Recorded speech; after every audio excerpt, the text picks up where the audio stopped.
ಇಲಾಖೆಯಲ್ಲಿ ಖಾಲಿ ಹುದ್ದೆಗಳಿದ್ದಾವೆ. ನಮ್ಮಲ್ಲಿ ಆಡಿಟ್ ಡಿಪಾರ್ಟ್ಮೆಂಟ್ ಇತ್ತು, ಕೋಆಪರೇಟಿವ್ ಆಡಿಟ್ ಡಿಪಾರ್ಟ್ಮೆಂಟ್ ಈಗ 3 ವರ್ಷದ ಮುಂಚೆ state accounts department merge ಮಾಡಿಬಿಟ್ಟಿದೆ.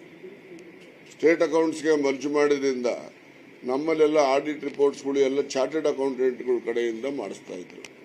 Chartered ಅಕೌಂಟೆಂಟ್ಗಳು ಮಾಡೋದಕ್ಕೂ ನಮ್ಮ ಕೋಆಪರೇಟಿವ್ ಆಡಿಟರ್ಸ್ ಮಾಡೋದಕ್ಕೂ ವ್ಯತ್ಯಾಸ ಏನಿದೆ ಅಂದರೆ, ಅವರು ಬರೀ ಎಲ್ಲ ಅವರು ರೆಸಿಟ್ಸ್ ಅಂಡ್ ಪೇಮೆಂಟ್ಸ್ ಮಾತ್ರ ಅವರು ವೆರಿಫೈ ಮಾಡ್ತಾರೆ. ಕೋಆಪರೇಟಿವ್ ಆಡಿಟರ್ಸ್ ಏನು ಮಾಡ್ತಾರೆ, ಪ್ರೊಪ್ರೈಟರಿ ಆಡಿಟ್ ಅಂತ ಮಾಡ್ತಾರೆ. ಎಲ್ಲೇ ಖರ್ಚು ಮಾಡಿದ್ರು ಕೂಡ ಈ ಖರ್ಚು ನಿಯಮಾನುಸಾರ ಇದೆಯಾ ಇಲ್ವಾ ಅಂತ ಇವ್ರು ನೋಡ್ತಾರೆ. ದಟ್ ಈಸ್ ಪ್ರೊಪ್ರೈಟರಿ ಆಡಿಟ್ ಅಂತ ನಾವು ಕರೀತೇವೆ. ಈ ನಮ್ಮಲ್ಲಿ ಪ್ರೊಪ್ರೈಟರಿ ಆಡಿಟ್ ನಡೀತಾ ಇರಲಿಲ್ಲ. ಈಗ ನಮ್ಮಲ್ಲಿ ಬಂದಿದೆ. ಈಗ ನಾನು ಕಾಯ್ದೆಲ್ಲೂ ಕೂಡ ಮೊನ್ನೆ ತಿದ್ದುಪಡಿಗಳು ತಂದಿದ್ರಲ್ಲಿ ಅದು ಸೇರಿಸಿದ್ದೀನಿ.